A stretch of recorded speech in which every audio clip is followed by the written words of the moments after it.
Anyway, this is the show that I record because I got basically just nagged them until they did it for me, and now it's what I do. Anyway, we're gonna go through. Karen loved that. She did. I want to play to all the ways I can murder a man. That I like to point out. I could have. Dave was the here. girls are like terrified they're going to shit themselves. And them into the pooping bitches.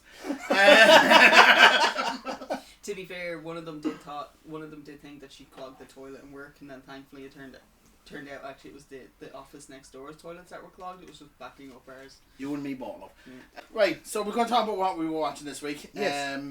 I usually I let it go to you and then we go back to me, but I'm going to start with myself this week. Selfish bastard. Yeah. Because I'm he a self- knows if he doesn't, he won't get a word in otherwise. He gets a word in plenty. Exactly. Too many words in. So, Well, that's over. because what about I seem like every couple of months I do a real life story. A type of biopic. thing. you A mean. biopic, yeah. Yeah. I couldn't think of the Please fucking tell word. me this isn't going to be another Priscilla. No, it's not. It's not at all actually. Because Do you the two- agree with this biopic this time? Both of them I fucking love. Oh, excellent. Right, Right. very good. So the first one I watched was the 2015 Steve Jobs movie, not the Ashton Kutcher one, because otherwise there would have been an argument. Because I Okay. fucking despise that movie. But the second one, the one that doesn't get talked about enough, with Michael Fassbender and Seth Rogen, and Oh, that one. Yeah. It has Kate Winslet as well as his secretary. It's a really good fucking movie. Okay. And basically they based it on 3 of his more probably important launches, which is the Lisa, Mm. and then it skips to when he got fired from Apple, and did Next, where it was basically a way of him getting back into fucking Apple, which he did, and then it was the first iMac, the one that had the branding of iMac. Yeah. Essentially, it is mixed with that with his daughter. And the daughter that he basically said wasn't my daughter for most of his fucking life until like the last couple of years of his life. Okay. It's a really good fucking movie. I think the reason it doesn't get talked about enough is because it made fuck all at the box office. It's directed by Danny Boyle. It's got Michael Fassbender. I think just before he took on the Magneto role. Mm. I think it's And the then- dough ball starting to come back on. Oh no. Oh yeah, I'm gonna have a poop. What we before watching? leave here Pooping today. bitches apparently. I cannot wait to have my poop. Because it is going to be I know as well that we've derailed like Aaron's like description Yeah. and we're going, right, time for shit. Oh, Let's well, go. Right, let's come on, this queue one up. As well, it's like as He soon only as I listens to all of ours, so it's only That's fair. true, As yeah. soon as I go into that toilet, I'm going to be like, here guys, maybe just throw on some YouTube. Because I did eat gluten. Do you know what we'll Yeah. do? We'll throw on the soundtrack to the next movie I'll talk about after this. The Okay. next movie I'll talk about after this, which is the other biopic I watched recently. Okay. We'll finish off with Steve Jobs. yeah, first. we'll So start what's- with- I'm not Yeah. going into the toilet now to It's have a shit. Seth Rogen's Steve probably Seth Rogen's best role that's not a comedy. Is this the pickle? Mm. No, Steve Jobs. Oh, sorry, Danny Boyle sorry, one. sorry. Yeah, the one that's written by who wrote the West Wing. I keep forgetting this. Aaron Sorkin. Aaron Sorkin. It's written by him. It's directed by Danny Boyle. It's a fucking brilliant movie. Mm. When it came out originally, I saw it in the cinema. I thought it was a brilliant movie then. Yeah. I said I'd watch it with Chloe because I was like, I don't know whether she's going to like it or not, but I feel like it has a decent enough cast that can probably hold it down. Yeah. No, I still came out of it going, that's fucking brilliant. Fair enough. That is Yeah. fucking fantastic. It's one of Michael Fassbender's best performances of his career. It's Seth Rogen's best performance of his career by a fucking mile because he plays Steve Wozniak. To be fair, he's born for that role. He's Like, born yeah. for that role, and he is brilliant in it. But I think the reason it doesn't get lauded enough by one scene, which is the iMac scene where they have an argument about you gotta praise the Apple II. Should I move back and give you the space just in case? Okay. There's a scene in that goes viral once every so often where they have an argument about he won't praise the Apple II team Yeah. ever because that's the past. He doesn't want to focus on the past. The iMac is the future. We're focusing on the future. And it shows a great view of their relationship where he does respect Steve Wozniak, but it's like, get over the past accomplishments that you made. Yeah. It's the one we focused on for 8 years and it got us nowhere. If it was really that good, we wouldn't nearly went fucking bankrupt at one point, which Apple did in the early 90s. Yeah. Till they brought back Steve Jobs. But it's a brilliant fucking movie. It's one of my favourite biopics. it's one of my favourite like real life stories as well. I think that, Moneyball, and the next movie I'll talk about, Okay. which is Better Man. Fucking hell. What? That's what I was going to talk about. Was that what you were going to talk? Yes. Well, do you know what? We'll calmly start with me on Better Man. We'll move Pass over over. and then back around and That back works on out. me. That That makes works sense. well.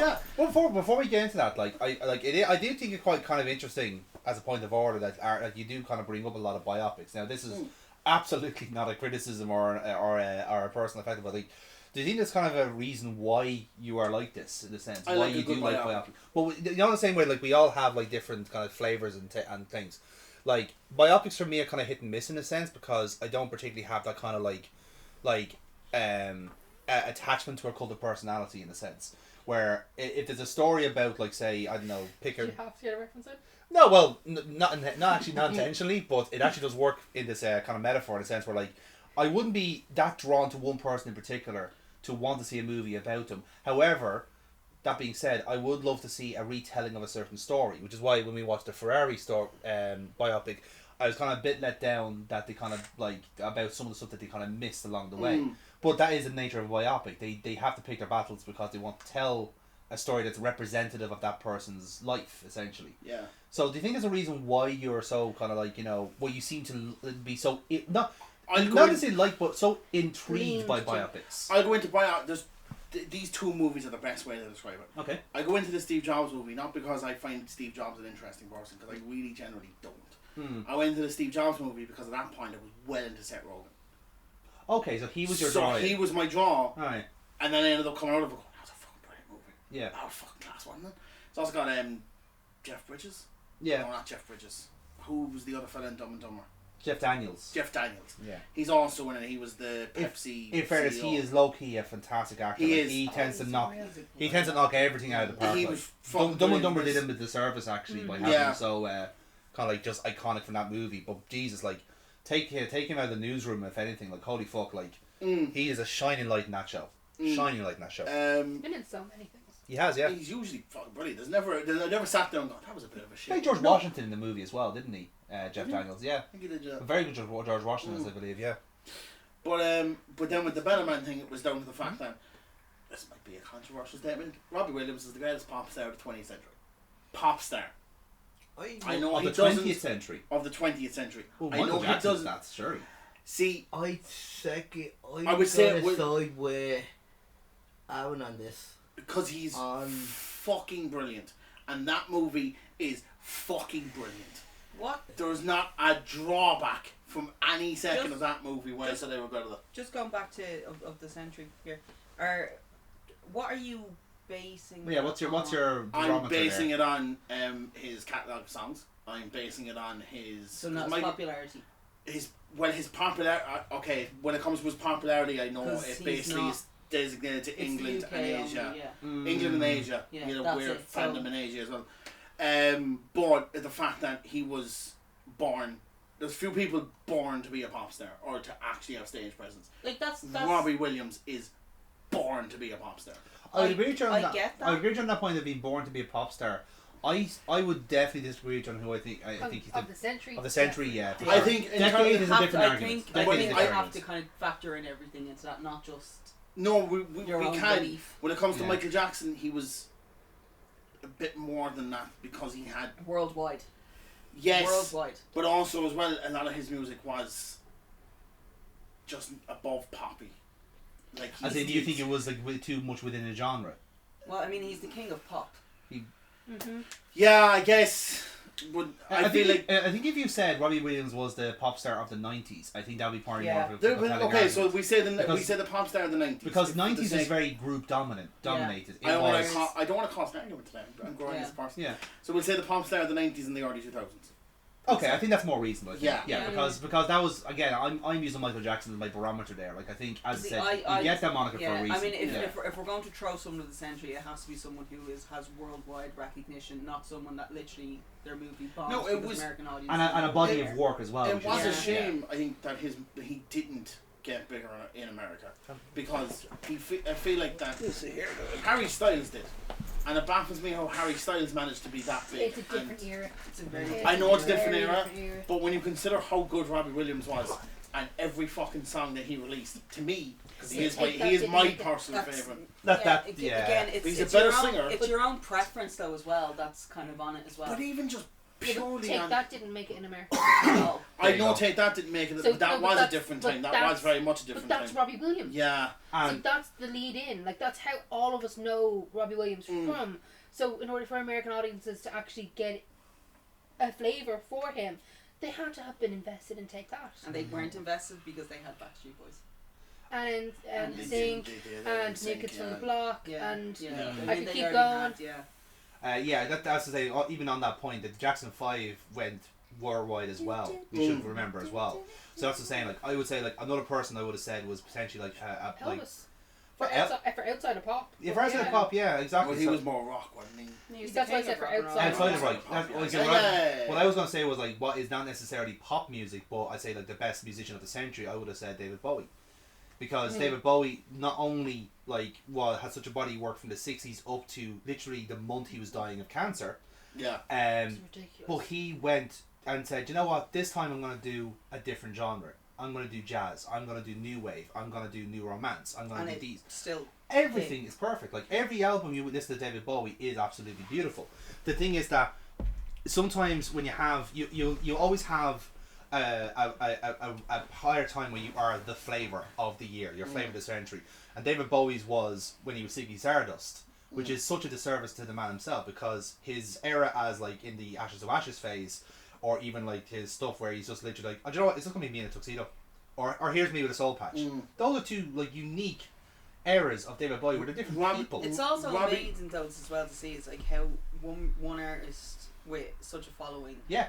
can like literally as soon as they like deviate from what they know, Yeah. it's literally the tide will turn. And the best example of that is Dylan going electric. Yeah. Yeah. Like as soon as Bob Dylan decided to go electric and kind of go away from everything he's done, they booed him. Imagine Yeah. going to a concert of your favourite artist just to boo them. Yeah, because you don't want you don't Because like that. you that don't that like the fact that he's gone electric in Yeah. a sense. No, but, like, Robbie did try that for a bit. He very famously put out that rap album. Now there's my way of unwinding your argument, because Robbie Williams could only do pop. I'm Well, going to argument. Okay. Because he did put out a He did his jazz swing Swing when you Oh, I win. forgot about the Swing He album. did. And which was fantastic. I forgot. Do you Sorry. know what? I will stand down. I forgot about the Swing album. Never Which mind. they end the movie with. They end Did it they, with yeah? the end Oh, of the yeah, Frank okay. Sinatra song. I will, however, say once a white boy goes into rap that you're not Eminem, you've kind of Yeah, you're Oh, you're your in credibility no is charge gone. But of I words would there. say Yeah, that yeah. whole album obviously not great. No. Rude Box on the Not other really. hand is a fucking banger, Have and you I seen would the fight Guy anyone. Ren? Yeah. That's fair. That's fair. TK Maxx Ren. cost less. shut yes. up for a second. Have you seen the guy Ren? No, I'll send you some. it's amazing. As soon as someone else starts I- well, talking, we were you get we were louder. talking about As Rude soon Box. as someone else gets louder or That starts wasn't talking, you my get intention louder. was at all. That wasn't my intention at all. We were on about his rap album, and I was trying to say that Rude Box slaps. Yeah, you were getting too fucking aggressive. That was not over how it. I meant. You got too aggressive over it, and you That got was too not loud what I over it, intended okay? at all. So just keep the voice down, indoor levels, okay? But you still talk. I'm too just far keep away it from the down. microphone. You're not too You're far. actually You not- can Fucking clearly see- mic! you It can picks clearly you see up. Look, it's still picking me and you up now.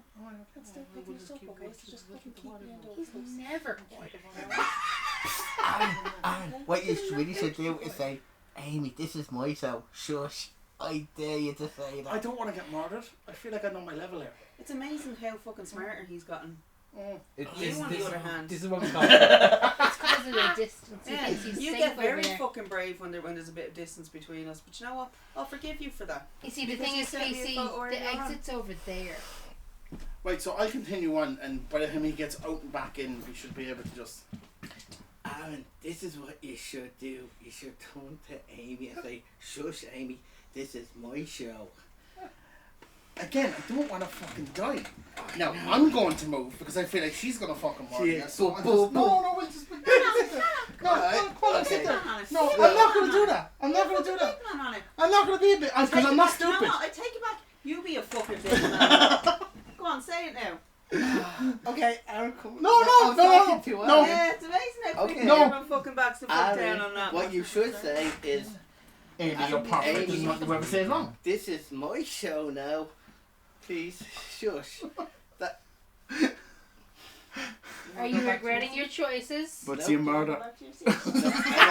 Hey kids, just Zoom that right into my face when I say it. Kids, trying to see a dead You body. can sit there then on that. Okay, go.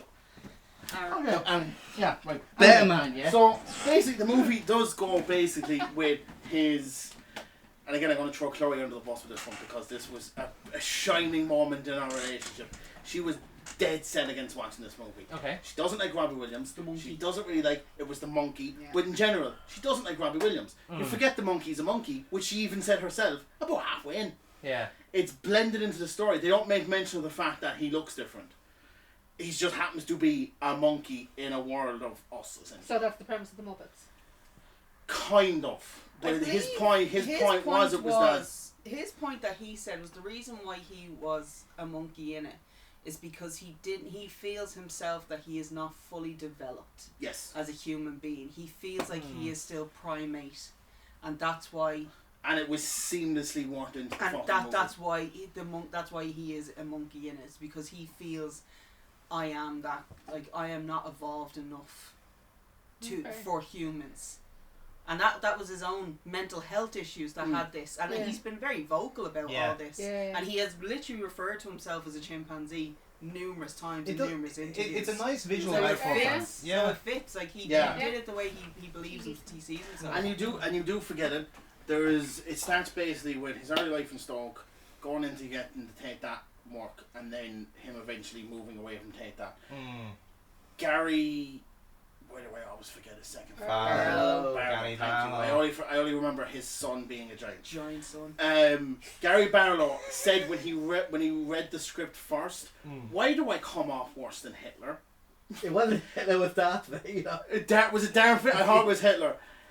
Basically, he comes off as a massive prick for the whole time they do to take that thing. Yeah. Because you're always the villain in somebody else's Yeah. story. Yeah. No, I think if everyone knew the story of it, and if you look at it from how Robbie saw Gary at that particular moment in time, it makes sense. He probably did feel like that he felt inferior to Gary Barlow. Yeah. Because Robbie could do songwriting, probably not to the level that Gary Barlow could, obviously. I think it's also as well with when they had, do you remember the documentaries that came out not too long ago with all like the boy band documentaries? Yeah.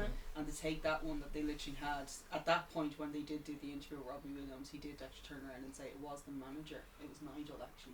Yeah. Yeah, they That did. caused all the issues. They did lightly try to do that, like they did. Oh, in- they're not going to be able to do it in the movies. It's easy, Yeah. it's so much easier. No, it's so much easier to do that, but I Just have think it as he Gary. does mention the fact that the manager was a massive fucking prick. And that's kind of part of the course of boy Yeah. bands. It's like But Blue like Wall it famously. is one of those things. I was like when you watched it, when you I'm trying actually to get watch somebody's those, name here before when you we actually move on watch those documentaries, though, Yeah. especially the boy band ones, like Robbie was in an absolute spiral. Yeah. And Nigel was like, just give him more, he'll be fine. He's grand. He was still a teenager. Yeah. And also as well, Gary Barlow was an adult. Yeah. So, and I'm not saying that in a sense of Gary, like, what was... Actually, no, I kind of am saying that, because realistically, when you are the child, Yeah. when you are the You're hoping teenager, for a bit of it's like, intervention it's there, like yeah. you know what, I'm sorry to say, shut up and let the adults work, Yeah. sort of situation. Because, and I think it's more along the lines of, because of those more undiagnosed issues going on with Robbie, probably that's why everyone was like, put him in a fucking corner. Yeah. They do a great work. Give him a fidget spinner and just kind of like that's They literally kind what it of was. that was they did explain that well in the movie that like he knew he could do more in everything, but because his dad wasn't around and left him, Yeah. which they deal with well enough in it because his dad was his own little minor sort of act as well in the pub and club scene in the 80s and 90s. 70s, 80s and 90s. His mum didn't really like the fact that he did what he did and was like, you're not really good enough, are you? You know, kind of like the Elton John thing, where his mum didn't really love him. Is how they put it out in the movie. And it was actually his nan that forced him, or even not even forced him, Encouraged that him. encouraged Yeah. him to do what he wanted to do. I love that you like encouragement as forcing. I'm sorry, it's like if you ever Aaron, felt don't follow your Yeah. dreams. No, Yeah, stop no. it. No. when you get up there and follow your dreams, live up to your fucking potential, you bastard! They do Leave me alone. Yes, they Mum. do deal with the Nicole Appleton That was the name I was searching for. Okay. The Nicole Appleton Were they relationship. married? No, they No, weren't they married. were- they Wait, dated. they got engaged, did they? Yeah, They got engaged for a bit, and then she had the miscarriage, and it kind of, as you well know, What? they dealt with that in the movie. Okay, Trigger One, was that a miscarriage? Or was that... Okay, how they deal with it in the movie is that the miscarriage was caused by the two of them being stressed out of their being and his drug use. In reality, he has admitted he was probably the one that caused it because of how bad he was with his drug use. But they do Stress related. lean- I'm not saying the fact No, that Yeah. But Aaron, in the movie and in the... Well, because I gave it a right after it happened. Yeah. It was an abortion.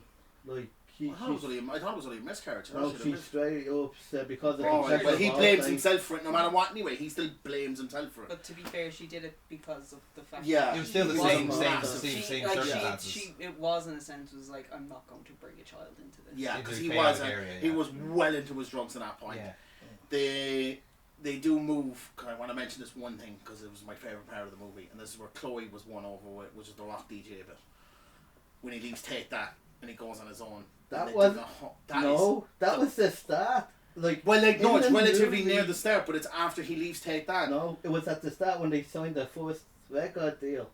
I thought it was after that. No. No, like literally. Or when they signed the first record, they do a at rock Take DJ That, sequence. They do a rock DJ Yeah, near sequence, Leicester yeah. Square, and it goes through most of their biggest hits.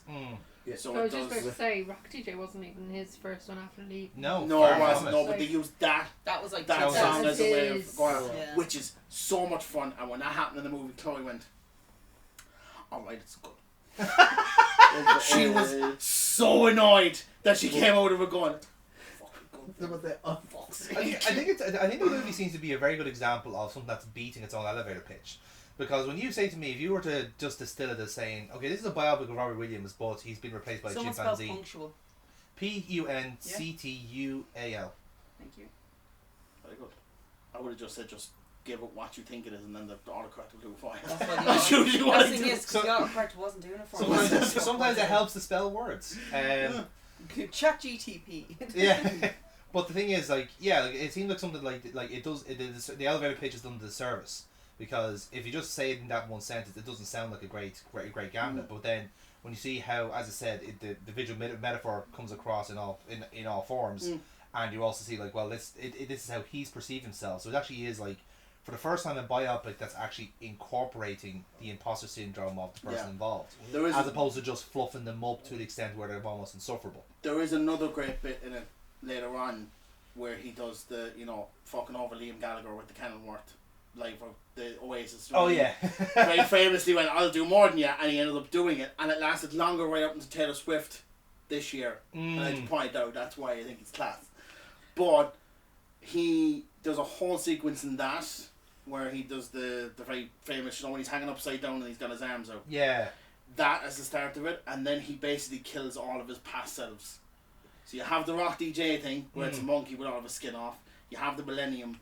You have all the Take That versions of him, and you have all of these things, and he's basically just stabbing them all as the concept behind him goes down and back up with a new difference. It's so fucking cool. Yeah. What's your favourite Robbie Williams song? It's Come Undone, or it's I've literally, keep forgetting. because since I've seen this movie, I can't answer it because I'm on a Robbie Williams kick, and like it's all the pop song, and I've gone back to Swing When You're Winning, because when I was in the pound shop, we played that constantly, Yeah. because it's one of those albums where you can listen to every song while saying, "Oh fuck this one, skip it." Yeah. Me and My Shadow. Supreme. So good. Supreme is I love my She's the favourite One. one. I fucking love Supreme. I Then love you that song. then you should really see this movie because they do that song a great service in it. Or what one? She's the One. Yeah, they do. There's a whole bit when he meets Nicole Appleton first, and they do a whole bit with She's the One. And it's fucking fantastic. What I loved about it was the point about him is how to deal with your demons, which is not necessarily killing them like he did in Nebo to Let Me Entertain You. It's what the last song, My Way, where He kind of accepts it eventually that like this is what made me who I am. and like this is where I should be, kind of doing swing music as opposed to the sell my soul, do the pop thing. Yeah. It was dealt really well, and then eventually they amalgamated 2 different scenarios into one for the last scene, which was he did do the show in Royal Albert Hall, but he didn't sing with his dad in Royal Albert Hall. Yeah. So they took another thing and they mixed it into this, which worked better for the movie. Yeah, it makes it better. But like even when he's finishing with his dad, it kind of turns to his demons, and the first demon he sees, because it's all his past selves. I'm looking at them and I'm like, oh no, they're here. But wait a second, they're kind of calm, mellow, and they're actually vibing to him singing, which is like when you find your true, authentic self, where you're meant to be. Sorry, Hercules, but it's like no, it was dealt with really well, and it didn't feel. None of it felt like it was shoehorned in for the sake of doing something for the sake of it. Can I just Like say, you get with a lot of musical biopics, like with the Queen one, where they kind of like the band has to break up halfway through, which really happened in real life for the sake of Freddie finding his like, oh, I'm meant to be with them the whole time and then doing the Live Aid concert, which is not what happened in fucking real life. Well, that's what I was about to pull you on, because we've had these conversations before, biopics not sticking true to the subject matter, and how those biopics really kind of got under your skin to an extent where like, and we were kind of arguing against you in a sense. Well, yeah, but that's what a biopic is. It's going to pick its battles to tell the real story. So what do you think? Well, I know. I know. That's what I mean. It's again, there's such an unreliable narrator aspect to it as well. So why do you think this movie got you as opposed to, say, Priscilla? Because all the things that they dealt with in it didn't feel like they hold back in anything. I knew they weren't going to mention the fact that he slept with all the Spice Girls, bar one. I don't think that's real. I don't think no, he slept with 2 of the. He slept with at least 2 of the Spice Girls. That's not all the Spice Girls. No, but I think Victoria Beckham was the only one he had, at the very least, but like, definitely 100% of the sleeper. But see, my viewpoint is, I think it's more along the lines, it's because you're actually interested in the character who's being, like, the person who's actually, like, the topic, the centre, like, that's obviously but like they didn't, more. When they dealt with most of the the major points in his life. No, I mean, like, with regards to the Priscilla argument. No, but that's what I'm trying to say, is that, like, when they dealt with all the major points in his life, I never felt like at any point that I feel like that they're taking the piss with any of it, or that they hold back on any of it. So do you think it's because though the fact is that his downfalls have been so massively publicised anyway? Yeah. I think it probably helps. It's like, it is one of those things, like, everybody knows that this is I think that definitely helps. Most of us were around at the time reading it in the paper when it was happening. Yeah, I think that definitely helps that he couldn't. So he can't hide anything on that. But we know how many times he's been to rehab. Yeah, we know, but they never really dealt with any of his rehab stuff. Doesn't need to. They did, because it that's exactly stuff that we know. They picked their battles. What's the point in us doing the rehab thing? Elton John kind of already did the rehab thing. Why do we need to do the rehab thing again? We all know I've been to rehab. They did. Let's deal with it though. But they dealt with it in a different way of him killing all his view of how they deal with stuff is very different to like what actually happens. As in making it an integral, like it's a segment of the story. It's a segment. It's not. But I mean in the fact that they dealt with his demons and his past selves with the concert thing, with him killing his past selves and then eventually reconciling with them. I felt like it was a better way of going about it than just showing him in rehab for fucking. They took their jobs. Like I said, as I said, it seems to be so it's not necessarily like a more honest take, but it's more like it's a visually summarized take in a sense. It was especially with the way that they dealt with the rest of the movie as well, with him being the monkey and stuff like that. We dealt with it in such a satisfying way that I did sit in the end of it going, I don't know how they could have improved on that story more than they already did. Like I literally, it was one of the points I used to justify buying Paramount Plus was for Better Man. The other one was Sonic 3, but I gotta be honest, I gotta watch the other 2 Sonics with Chloe because I watched the first one with him because I loved the first one specifically. First one's good, both of them are great. Second one's just as good to be honest, but I justified paying it because of that. Sonics are a good movie. I just love it's like, I had to justify paying for it. That and Sonic 3. Again, that's such a KC thing. It's like that's the scale of KC, isn't it? Like from a genuinely like a kind of heartful biopic of Robbie Williams and Sonic 3. I wanted to see Knuckles. Yeah, with bonus Shadow. Very Shadow, Yeah. Shadow was Knuckles in the second one. Knuckles was second. Knuckles Not was the the second one, Shadow's yeah. the third. Yeah. But Anyway, Yeah. But Casey, do you have any what was other your take on thoughts on that? the movie? Yeah. like, I think there's also, it being visually stunning, there's the thing where the whole thing came about where the director goes to him, Robbie, what's your spirit animal? And he's like, with the mental health thing, he tried to say, I'm a lion. And the director looks at him and goes, are you, mate? And he goes, okay, monkey? Yes, so here's my idea. That actually was a whole bit that they used to point out Gary Barlow was a dick. Because wasn't that one of the scenes that Gary Barlow went, you're not really though, you're more of a monkey. Wasn't that... He does have it, Yeah. he does have a line where you, are you though? But Yeah. also the little scene at the start when the kids, like, Mm. because it's something that we can almost relate to. Yeah. Because we were there, we played football on the streets, Mm. we picked football teams. It kind Yeah, he's of... from Stoke, but he follows Port Vale. That's his club. Fair enough. Yeah. Is that a pressing point for you? No, they point that out. The from man get- who wears It seems every like that they team point that out jersey. from the get-go that he's different because he's from Stoke. They make it clear that he's from Stoke. And I think one or two of his friends have Stoke tops on, but he has a Port Vale thing on. Yeah. And he's also then the monkey on top of it. He's shite on goal, and the girl gets picked ahead of him. And But he gives his socks, and like, yeah, like one of the first scenes is he's performing on stage when he's 9 years old. yeah, And just before he goes on, he has stage fright. There's no one there for him to talk to. mm, So he goes on stage, botches his entrance like Shockmaster style. Yes, Actually, yeah. Shockmaster's his way up to the stage. And then he just like tension on, and then he goes, there's one skill I practice more than anyone. That was showing off. So he gets up, quips on the line, and gets through the performance. But he looks at the crowd, his dad doesn't show up, and you can see his first demon manifest and says, you're not good enough. yeah. Yeah. And that kind of is the catharsis for all the demons throughout Yeah. that appear, and it's literally almost as he's progressing, as he's giving more of himself to his pop career, he's kind of sacrificing himself. Mm. Yeah. And those sacrifices are the depths he pays. They become his demons that, eventually become full circle. Yeah. Yeah. Just on that point there, by the way, why he supports Port Vale over Stoke, his dad was actually a member of Port Vale. Oh, they never mentioned that in the movie. Yeah, it's so makes so no like sense. Port Vale is in Burslem and Stoke-on-Trent, so it is actually his local club. Oh, yeah. Stoke City is also obviously Is Stoke-on-Trent. Port Vale one of those clubs that's not named after a place? Yes, exactly. Yeah. Yes, I knew it was. So a Port Vale movie, is yeah. like so Yeah. like by where like it says here that his dad was a pub landlord and the pub is used by the Port Vale members club. Mm-hmm. So that's Okay. how he got the That's how he associated died, that makes club sense, to his yeah. dad. Yeah. So there you go. Oh, well, that's a fun fact. That's a fun fact for you. Yeah. Yeah. Right. Yeah. Alright, let's go. We're back.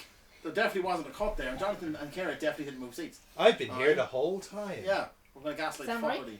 Ish. Imagination. So, next who's going to talk about what we're watching this week is Kara. What have you been watching this week? I actually watched something new. Yay! And it's not just this week. I've basically blitzed it. So I've been watching The Pitt. Oh, yeah. So Wiley has returned to the emergency room, but this time it's in Pittsburgh. So it's called The Pitt. They're very inventive. But it is brilliant. I've just finished the season. And like literally was like watching it every Friday when it was released. And got very annoyed one of the days when it wasn't released. Is it a 12-hour day they do? 15 15. hours. 15-hour shift. So Okay, so it's 15 episodes. Yeah, based on 1 hour of their shift, of which there is a mass casualty event that it's all centered around, where there is a shooting at a festival. Okay. And it is. There's very little music in the background, like that, like with other shows. They're use taking the sounds of the hospital in instead of the It's aftermath. Yeah. ambience, The but it's ambience, also yeah. well. they use Yeah. silence very That's very what I was well. gonna say, yeah. Wow. They are also using flashbacks because the character that Noah Wiley plays, Dr. Robbie, hasn't worked this particular day in a couple of years because it's the day that his mentor died during COVID. Okay. And he still blames himself for his death, that he couldn't do more for him, that they didn't keep him on ECMO and stuff like that. So it is very, very real. Like the ringing in the ears and things like that when he suddenly gets a spark of like a throwback. Now, in the whole set of 15 episodes, I'd say they throw back 4 or 5 times. Yeah. To give you an idea, the rest of it's just in passing. But it's comments. enough to kind of give you an Yeah. idea of like where he stands at this particular moment. Yeah, It's like, and what triggers it crucially as well. Yeah. Because like I think it's a common thing from the episodes I've seen. Again, correct me if I'm wrong. It's like when he has to accept the fact that he is going to lose somebody, when like it's not necessarily his circumstance, or let's just say he thinks he's about to crack, and that's his trigger. You know. It wasn't just losing somebody that triggered it. It was being in the specific room. Oh, it was the room. was the Okay, room. right. Okay, I didn't know. Oh, it was Where the. it happened. Of I course, was it was going to the. say that. I was like, no, I don't think. No, this it was is the. It's the. Yes, I know what we're talking about now. Yes, that's Pizza. other. Yes, the pizza room. Yeah, that's at the ticket now. Yeah. So I don't know whether or not we're doing spoilers or not. So that's I why plan on watching it. So that's yeah, why I'm I watching see, it. Yeah. because I was waiting for it to finish. Yeah. Yeah. To binge it. Did Yeah. this get delayed for about a year or so? Did I no one don't pick know, it but up? I do know I'll check. it's been Check, yeah. it has been picked up for another season. Yeah. Because originally, because I think it was meant to be somewhere else was meant to be streaming it. Yeah, and then they said no, we don't want it, and then Apple took it up. Well, Yeah. they're gonna regret it because fantastic. You'll be very happy that it's a lot of physical effects, no CGI that I can see, Unbelievable, and if man. there is any CGI, it's very seamless. It is very, very graphic at times. Like there is at one point a pregnancy, and you see the whole thing. Oh, I saw a clip of that. Yeah. Yeah. Which like there's no draping of the legs and like. Oh yeah, no, split, that like, is yeah. angles or any like Yeah. you would No, in like it was- Grays or Eeyore. It is the Yeah. whole thing. Yeah, like you were actually in the room with them. Mm-hmm. Oh, you're Again, much I don't know closer where than it that. happened. Oh, Yeah. it's already been done, Aaron. Yeah, Yeah. I just had a flashback to something. Yeah, but the character development, because you're being introduced to so many at once, is very, very good. With all the nuances, I really, really enjoyed it. It was very real. It wasn't the overly dramatic. Everyone's sleeping with one another. Yeah, I want a Grey's Anatomy. You what? Yeah. No, Jake's fine. Like with Grey's Anatomy, like literally everyone is double dipping. Yeah, Yeah. everyone's. Like everyone's like- banging everyone. but Everyone's everybody always looks perfect. in Yeah, Grey's it's Anatomy. immaculate. In Yeah. this, like if I was to look at episode 1 You and know episode he's on a 15. He know he was on a shit. Yes. like one of the girls looks grey by the end of it, just drained. I was. One of the girls is like she's got the adrenaline buzz Yeah. and is just now about to crash.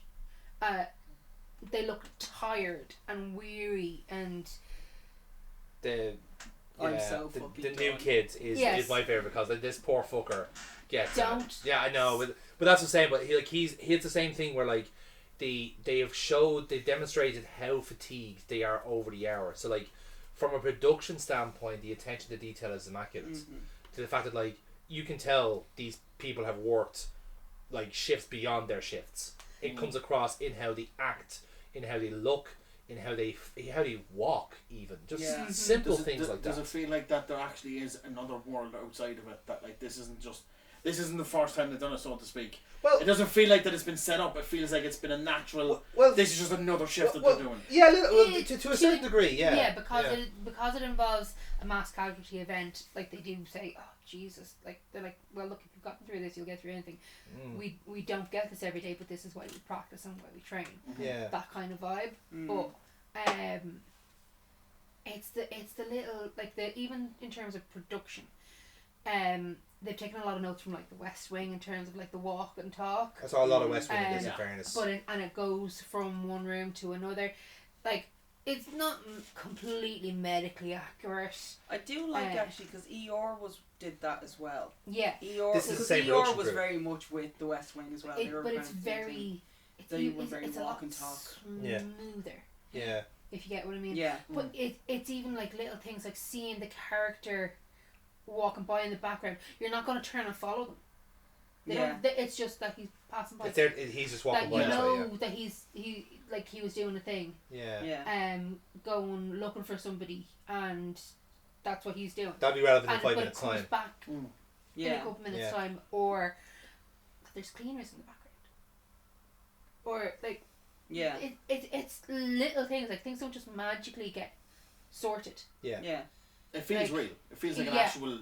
You could tell someone who didn't know any of these things beforehand. This is a real hospital, and they would probably go. Well, It's it's like kind of like when you're watching 24 Hours in A&E. Yeah, a little Yeah. bit. Yeah. Yeah. So it's like you're watching, like when you watch 24 Hours in A&E, it's like, okay, look, we've a load of cameras set up. There is obviously some camera crew that are walking around with you, but at least when you're watching that one, you literally can see everyone in the background just doing their jobs. Yeah. Very much that. And the panic and the fear and the we'll deal with this. Because mom watched it as well, and mom was like you. Mom watched it weekly, as well. Yeah. And my mom doesn't get,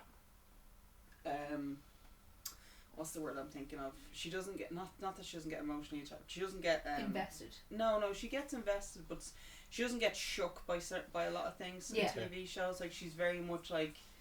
She won't get that affected by something, and I think I would have been like watching like something like Nothing to Declare or some shit like that in a different room, and she came in and it was like, I need a minute. Yeah. And I was like, oh my god, what happened? I haven't seen you like this since It's a Sin. I was like, are you okay? And she goes, I need a minute.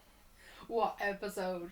I don't know. See, that's the thing. I don't know. When you have caught up and you are able to ask her without spoilers, let me know, because there was one you had and especially from my mom to be like, I need a minute. I was like, it's like 12 in the afternoon. Are you looking for a drink? And she was, I think I am. But what really does illustrate. I binged 8 episodes. Like I didn't watch it. 8 hours. Yeah. And then I had to wait for each episode. Yeah, no, that's why I'm like. And it was torture. Yeah. Because it just ends.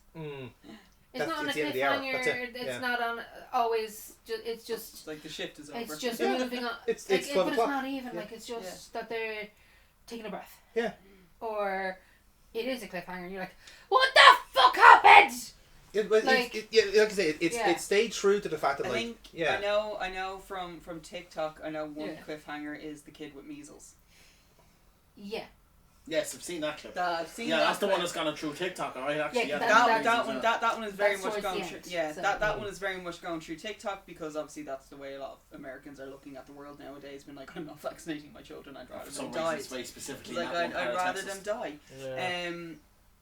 Yeah. So it's also like vaccinate your kids. But that's also like it in the same way. Like I would say like when you do see it like a show like I found it just really refreshing from the episodes of seeing because obviously I've missed a couple in between, but I just found it really refreshing that you have a show that isn't pulling a cheap plot trick. Like it does actually have enough trust and belief in the way it's structured and produced itself that it doesn't need to do a cheat something like simple, something that other shows are doing. Like I remember I think I was very critical of Yellowstone for killing off a character every episode. This show like doesn't need to do shit like that because its characters are strong enough to stand on their own 2 feet, and all they have to do is have them work. You get what they're like at the start because like some people are starting, some people are there for years, some people are towards there's such a nice little cross-pollination of everyone, of very real life experiences too, because that's every hospital, that's every medical facility in the world, you know, of nurses talking a foreign language and getting caught out by somebody who speaks the language. Little things like that. Yeah, and it uses levity quite well. Yeah, because there's levity, there's trench humor, all this sort of stuff, very true to life. And the thing is, like, okay, like if you looked at the production, you see, okay, like this is like I just was checking there. You were asking about like was this delayed by any reason? It was technically not delayed.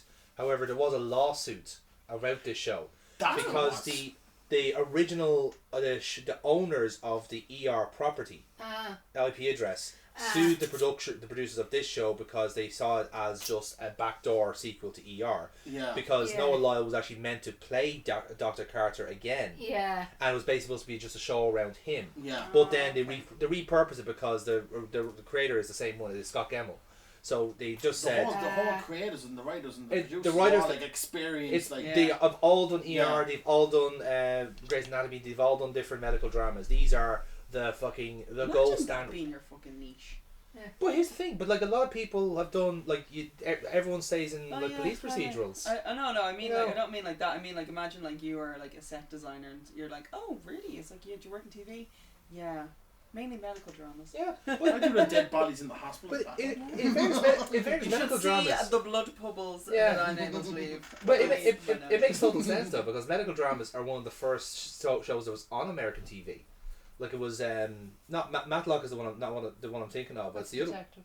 They remade that, by the way. Yeah, I know. Yeah, they had his daughter. Yeah, but no, there's another. It's Dr. something. I just can't remember it for Dr. love. Quinn. Could be Dr. Quinn, maybe. No, it's not Dr. Quinn. No, it was Quincy was what I was thinking of. But the show before Quincy that predated it, but that was on the 60s, 50s. Casualty was that as well. Yeah, so like it's been around for a long time. It's gone now, isn't it? Yeah. Yeah. Yeah. Well, it outlasted Hollaby. So. Yeah, that's true. Yeah, but that's what I'm saying. Like it's like it's nice to see a show that like just like is happy to just stick by its writing and stick by its principles. You know, like it's actually not afraid to just yeah.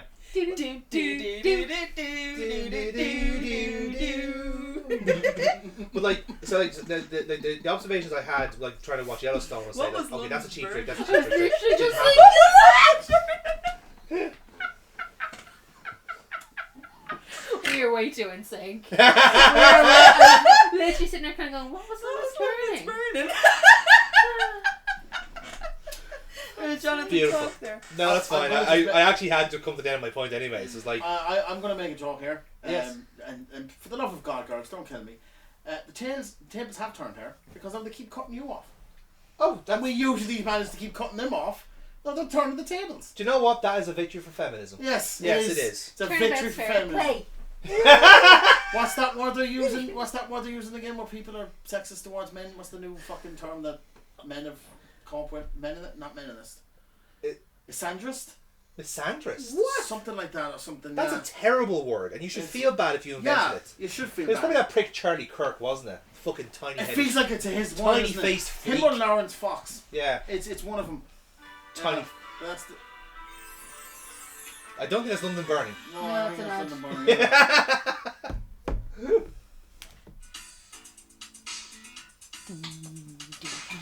That's it. No. I want to say this. That sounds like an intro to a song. In fairness, yeah, actually, yeah. It kicks off in a second, hold on. There we go. There, yes! Yeah. It's got sax. It's won me over.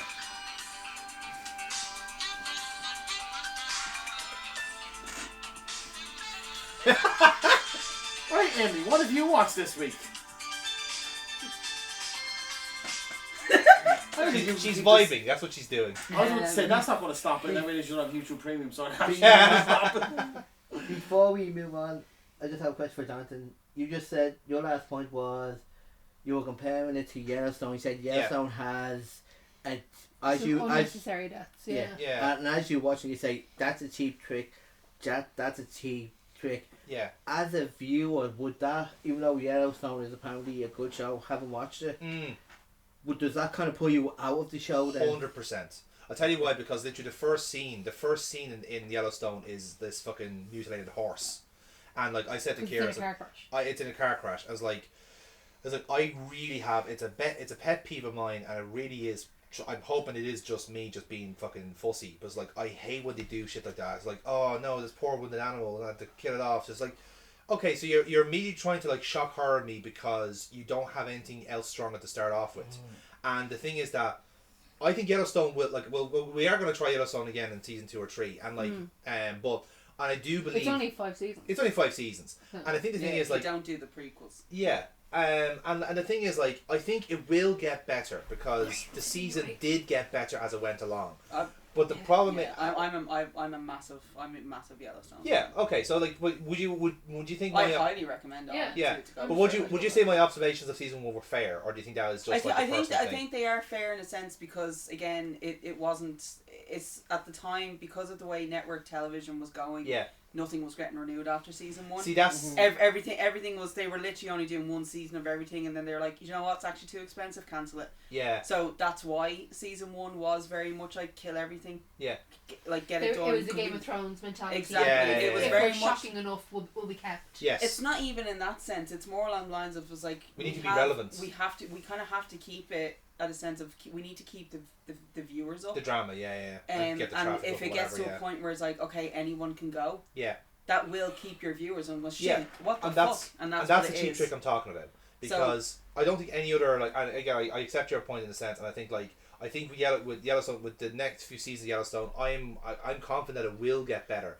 Because, as I said, it's going to have that little bit of security in knowing we have season 2 or we have season 3 in the bag. We can now flesh out stories and characters and just have a bit of longevity with them. Because they're killing off characters that were introduced 5 episodes previously. And again, it's a long enough show. It's still 45, 50 minutes, whatever else is. But accumulatively, you've only done like 3 or 4 scenes with these guys. I don't know who they are. I don't care about these characters. I'm not a particularly cowboy person anyway, so you really have to win me over with these people. The only 2 characters that have won me over with it would be Beth and I can't remember the guy's name now, but he was going out with the Native American girl. Casey, thank you. So those 2 are the only ones that won me over. But again, Casey, a fucking heel turn by that point. It's like, oh, for fuck's sake. This is like, just slow down a little bit. Slow down a little bit so I can actually listen and pay attention to the characters. Yeah, I keep watching then. Yeah, I will. We will get back into it. But like, even just for Beth. But much of Beth is an absolute queen. Yeah, and I think I see you really see Beth like again. You can see like I think there's the case with the streaming thing as well. They're writing as they go to a certain degree. Where like they're writing the first episode, see how the characters bed in, see how this one beds in, and then by say 7 or 8 or 9, the actor is starting to click. The writing's starting to click. And I was like, yes, there's more of this. And then at season 10, because like typically you write the start, you write the ending, and then everything in the middle is malleable. So like the ending then is another cheap trick. Like, right, okay, let's keep going into this, you know. But with the Pitt, and I think it is just that few differences in years. Now that you have more streaming services, and I think the Pitt is HBO Max.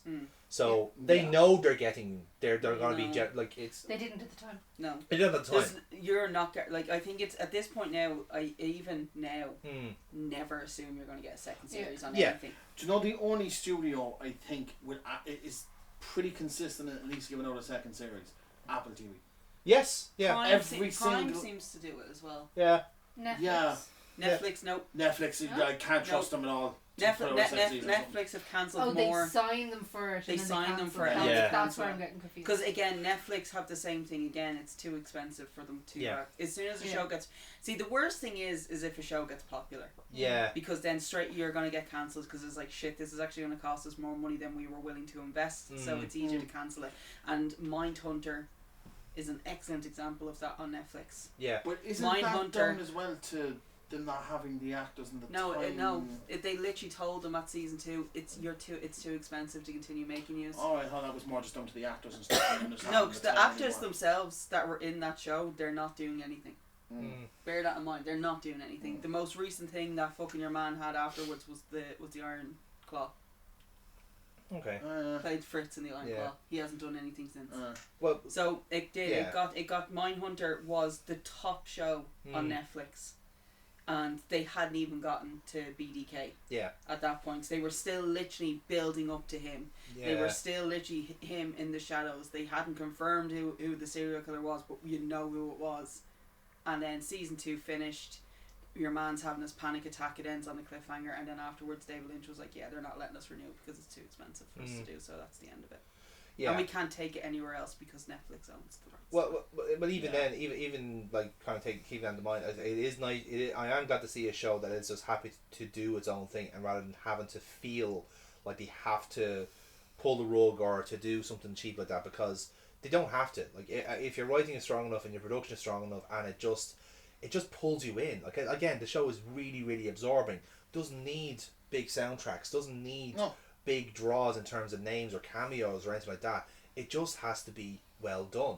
I think And the Pitt is just really well done. I think though as well, it's like you have to admit medical shows and cop procedural shows are always going to be evergreen. winners. They're evergreen. They're always going to be a winner. Absolutely. And like, as you kind of said, I'll use the Yellowwood one as you kind of, or Yellowstone on that one as you kind of said. It's like, I'm not really into the cowboy things.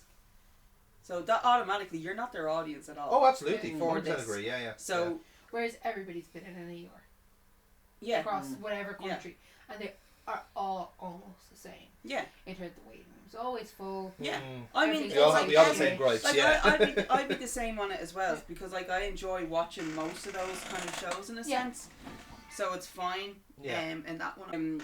Nice. So you have for Yellowstone had a very niche audience to begin with, because this is literally a show that has been made for the people who literally work the ranches. Yeah. And it's done in a sense there. So it's like, if you have the knowledge of the American ranchers and how they were going to be losing everything, that's kind of like where your audience is. And it just managed to kind of blow up a little bit more than they anticipated, because they weren't expecting it to blow up the way they did.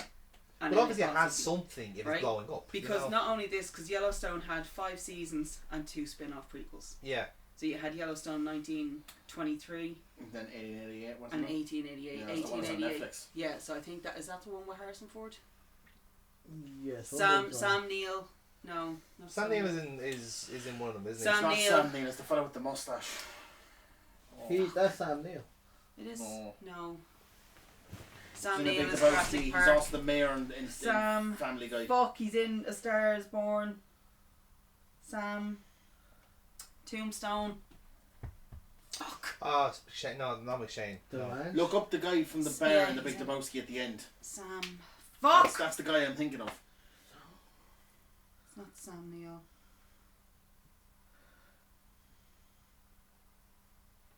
Sam Elliott. Sam Elliott! There we go, yeah. Thank you. So Sam Elliott first. I couldn't, thing wouldn't fucking load quick enough. So you've got Sam Elliott, is one of them, and then Harrison Ford is in the other prequel. Yeah, he's and in Helen Mirren is in one as well. So it's like, that's a cracking cast. It is. Yeah. It is, but it's just because it is. It's like, okay, this actually is a popular enough. Yeah, we got something here. Yeah. Like, I do get that what you see as a cheap trick. For you, to other people, that's not a cheap trick though. Well, it's also like I come from a writing perspective as well. Like I wouldn't I've written stuff for this for this group in a sense. It's like, I'm not going to kill off a character unless it makes sense to. I've killed off one character, and that's like that death has precipitated an entire sequence of events. It's also a thing though as well. It's like, this makes sense to you. Yeah. To the writer in a writing room, what they're doing makes sense to them. It's necessity as well. Yeah, absolutely. Exactly. So I think in those ones, I think it is kind of, you do have to take things with a pinch of salt, and also take your own. My own bias out of it. Yeah, absolutely. 100%. That's what I was going to say. Is that you are very empathic. Not empathic. No, that would be you really don't like animals being killed off. No, I hate it. I think it's awful. I'm happier. Which is why you really hate it. It's made me switch off games. It's made me switch off. I'm one of those ones that's like, if I find out a dog dies in the movie, I'm not going to watch. That's why there's a website about it. Yeah. Yeah. Does the dog die? So I'm assuming Marley and Me has not been one of your favorites. Oh no, I've seen it. I love it. It probably is one of my favorite movies of all time, but I refuse to watch it. That's the only movie I can think of off the top of my head that had a dead animal. I've seen it once, and I refuse to watch it again. I still think it's probably one of the greatest movies that's been made. I can't do Never Ending Story again as well. Can't do that one with that horse killed himself to get away. There was also Old Yeller. Can't watch that. I have difficulty watching the Homeward Bound movies, and those fucking animals live. Yeah. Watership Down. Okay. Can I just want to point out? Okay, Watership Down is a horror movie. It is a horror movie. That is not a children's movie. Okay, and I can't listen to Bright Eyes, because that breaks me every goddamn time. With regards to, however, what I've been watching, so because I felt a little nostalgic after Val Kilmer passed away, I decided to go through a few of Val Kilmer's movies. Some of Val Kilmer movies were shit. Yep. I'm going to say this now, okay, and I don't mean that in like. It's not disrespectful. It's just. No. Look at the draw. The Island of Dr. Moreau. What the fuck were you thinking? Yeah. What the fuck? And do you know what? Y'all gave fucking Marlon Brando far too much free reign on that movie. You fucking weirdos. However, I actually ended up watching. So I rewatched Top Gun, and still maintain that is the gayest movie of all time. Oh, it's yes, so homoerotic. absolutely, utterly. To the point where I knew the ending of this, and I'm still disappointed that he didn't fuck Iceman. And then I watched the sequel, and I'd never seen Top Gun Maverick, because I'll be honest with you, I wasn't really a massive Top Gun fan to begin with. Not really either, to be honest. So, but I was like, I watched Top Gun Maverick just Yeah, it's okay. That movie saved cinema, Amy. So. And honest to God, I actually enjoyed the fuck out of it. Yeah, it's a And I genuinely think, do you know what? Glenn Powell is actually he's a future. So I watched that, and then I finished off my little nostalgia watch of watching Tombstone. And Tombstone. Didn't watch Heat. I didn't watch Heat, no, because I couldn't find it. Oh, right, okay. So I ended up watching Tombstone. I had planned on watching The Doors, and then I was like, you know what? You actually have to be in a Jim Morrison mood to watch this. I also was planning on watching The Saint. I also planned on watching The Saint. However, Jensen Ackles has ruined that for me. What are you searching for? I actually can't take it seriously anymore.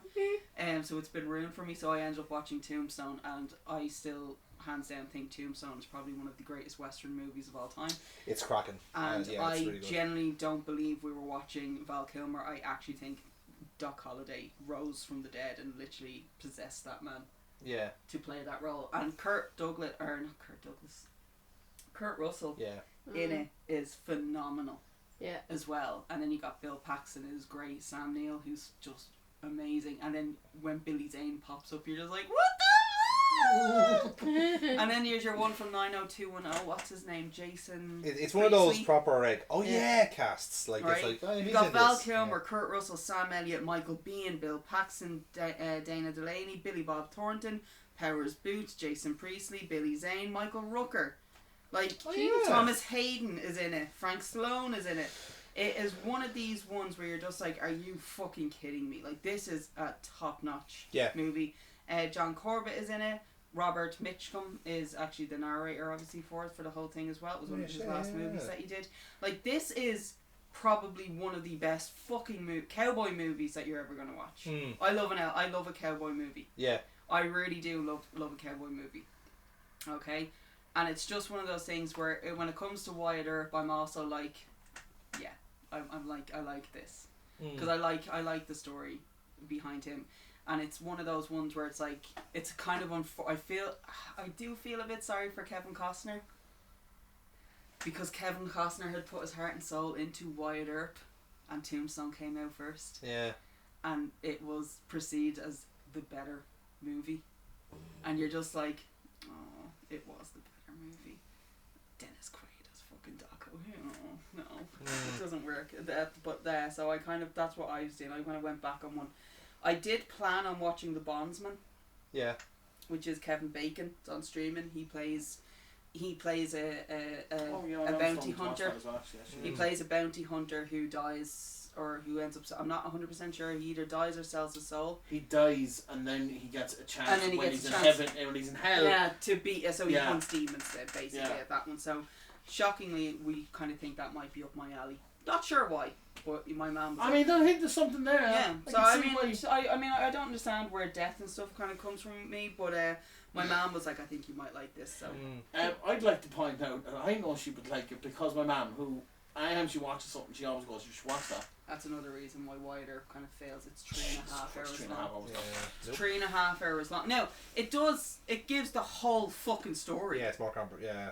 It also has an awful lot in it, but you're just like, when you've got Dennis Quaid and Tom Sizemore in the same movie, you're not gonna have a good time. Yeah, you're right. Thanks. And like let's throw Michael Manson into the mix as well, just for shits and giggles. Yeah. You do have Mark Harmon though. Oh, that's fair. Yeah. Bill Pullman.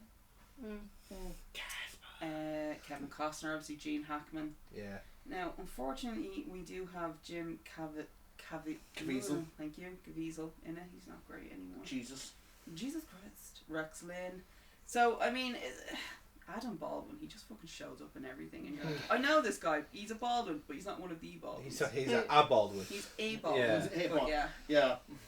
I actually that's do right, have a exactly. question for the room here. Just on that point about... Before we go to Yeah, questions, yeah. can I just go off on one thing that I've seen this week that I need to talk about? Daredevil. For the love of God, anyone who's watched the original Netflix series, watch the Disney Plus series. They've stayed true to the original show while giving it a Disneyfication. Okay. In a sense, but not in a bad way. A question thing, and then we can. Oh yes, that's what it was. Yeah. Again, none of us moved, by the way. No, Yeah, we'll No, get we've to been here the whole time. It's a figment of your imagination. It never happened. it. Never happened. It's false. No, it's a new Daredevil came back onto Disney Plus after years of fans going, please do it again. Please, sir. And they did. Now this didn't come with its hiccups. There was a whole half a season filmed with a different script, Yeah. and they realised after about maybe about 6 weeks of filming, this is shite. So they rejigged it. I don't Basically, yes. They re-switched it, and this is arguably better than most of the Netflix run. Okay. It's about the same gap between the last season of the Netflix one and this one. It's been 8 years. Everything's kind of gone on. The only time we've seen Daredevil since was in She-Hulk, and he was doing the walk of shame in the Daredevil costume after sleeping with She-Hulk. Excellent. Also, Spider-Man. This is the last time we've actually seen Daredevil in the MCU was the She-Hulk show. The She-Hulk. Was a child. That'd be cool. He was in the Spider-Man movie. That'd be Spider-Man is a child. like, No, you've implied there that he did a walk of shame after being with Spider-Man. No. The Spider-Man No, movie came he's out. implied that Spider-Man also tapped She-Hulk. He's a child. Yes, actually, He probably yeah. has. He's Do you? No, he probably hasn't. He's never left New York. She-Hulk is set in LA. Yeah, but they have crossed paths numerous times. Not in the fucking MCU yet, so that doesn't really count. Well, Tom the comic Holland book. is a 16-year-old. And he's gone out with Zendaya, and he's not going to He's get any better than that. engaged He's to engaged to Zendaya. Zendaya, and he's not going to get any better than that. Let's be real. Yeah, but no one knows who he is because We're not- he's- thing. Okay, That is canon-wise on this, canon-wise where She-Hulk is set, Spider-Man is in school. She's a No, lawyer. He's not anymore. He's still a fucking child, okay? He's a 12-year-old boy. She's not a pedo. He's not 12. He's not He's 12. Fucking engaged. seen Tom Holland. No, but he's not 12. I know. I'm sorry. Look at that Hyperbole, child. people. Right, Jesus okay, well, Christ. but look, do you know what? Let's get away from the fact that he implied that She-Hulk sleeps with Spider-Man. We get away from that. Get back to the fucking show. I may Right. have up the time like that because did the third Spider-Man movie with Tom Holland come out before or after She-Hulk? Before. So I'm completely wrong. Aaron, I apologise to Emily because I... Is it that hard to fucking apologise once every so often? Yeah, Thank you you. Try Joe, sometimes, Aaron. Yeah, I fucking apologise all the time for who I am as a person. So this was the first time we had seen Daredevil. Now in the She-Hulk show, he wasn't as dark or mysterious or depressed. Yeah. It was more just a fun, light-hearted. Look at me in my yellow and red suit. Oh, I'm fucking She-Hulk because she needs a bit of validation for being She-Hulk. In this, anybody watch the Netflix series? No. Yes, it was. I got Did you both. watch the Disney Plus series? No, it's on my to watch Oh, list. the Netflix one, yes. I didn't watch the Disney Okay, Plus one. I can't. I'm not going to give too much away when it comes to the first episode. Oh, I know who does. Do you know who dies? I... Let's just say ducks don't always fly Oh, together. Yeah. But the visualization of how they do the first episode, the first 5 minutes of the first episode, was very different. And me and Chloe kind of were questioning what the fuck is going on. Was this a dream sequence? So how they actually filmed it, framed it, everything. Then whatever happens, and it cuts to about a year afterwards. Fisk is now the mayor of New York.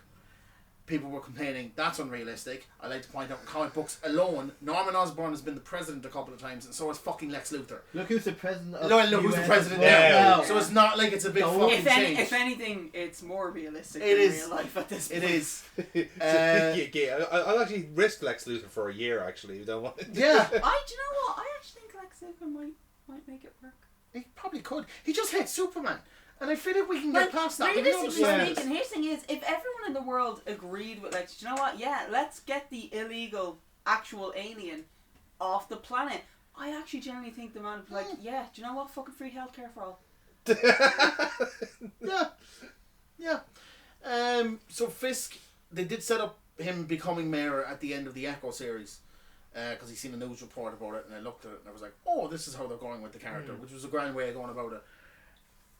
Again, Vincent D'Onofrio is... It's the most Irish.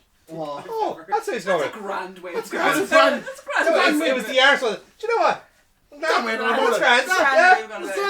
Because there was going to come a point where they were going to have to do something else with the character if they were going to bring him back, and he couldn't just be the Kingpin all the time. Yeah. It was either going to be this, or it was going to be he was going to be a senator, or he was going to have to be president. And apparently, Kingpin, the character, cannot appear in the movies yet. Yeah. So becoming president is not viable. Yeah. Considering what they're doing right now. Whereas mayor makes sense. Mayor makes a whole lot more sense. Yeah. You start as mayor, then you work your way up to the White House. Yeah. Yes, exactly. That's how you should do it. You're fired.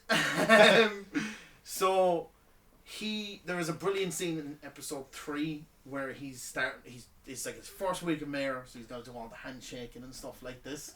And he goes, it's my first day. Basically. Yay, Mayor B. He's got to go into a school. He's got to go into a school, and a bunch of kids have to sing "We Built This City on Rock and Roll," but they're shite. And now there's a gif after kind of going semi-viral where he stands up and claps really quick, and that's what happens in it. I found out afterwards the kids were actually really fucking good, and the director had to go, "Can you just be shit just for this scene?" Because it doesn't really work. You're actually really fucking good. You're too good for this scene. You're too good for this scene. I hired talentless children. You fucking bunch of prodigy bastards. Bring it down to about a 4, yeah. Deadpool 2, not Titanic. Basically, yes. Basically. And then the very next scene, he finds out one of his plans that he was going to do with the binman gets, like, released and leaked and whatever. And he's angry over that. And he has to go into the Latvian Catholics or Christians. And all of those women are also singing "We Built This City on Rock and Roll." And it was the best use of comedy I've seen in the MCU in fucking years. It was so funny because he's sitting there just going... I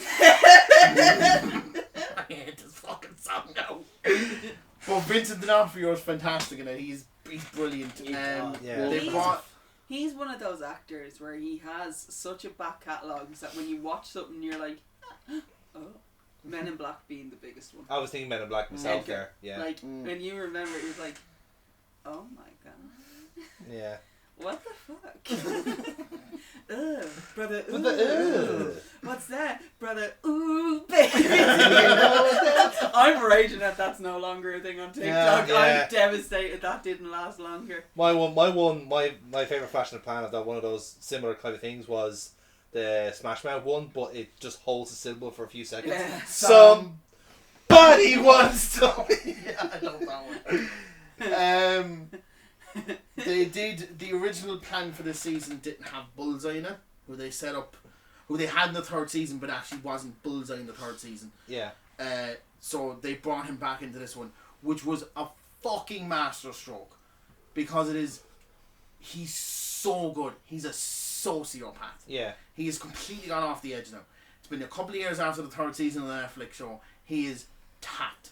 Whatever resemblance of a moral compass he had, gone. He's a fucking lunatic. There is one scene I told you about the other day where he has to meet Daredevil in prison, but he meets not Daredevil, he meets Matt in prison, and Matt fucking slams his head off the table.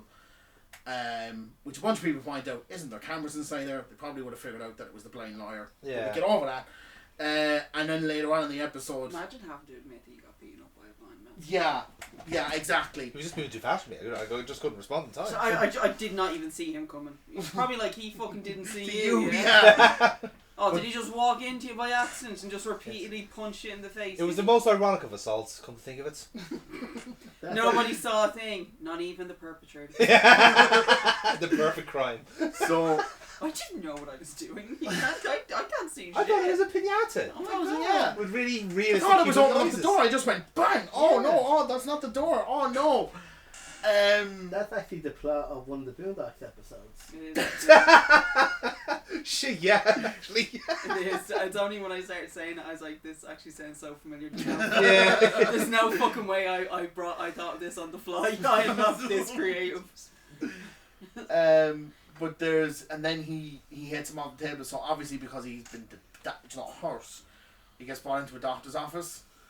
No one trusts him because he can do absolutely anything with his fucking hands. Yeah. So the cop looks at him as he's tying up his legs, and he just opens out his mouth, and there's a molar in his 2 teeth, and he spits it at the cop and blows his brains out with a tooth. Gets out of the chains that he's in, throws the 2 fucking handcuffs, kills the doctors inside the room, and walks off.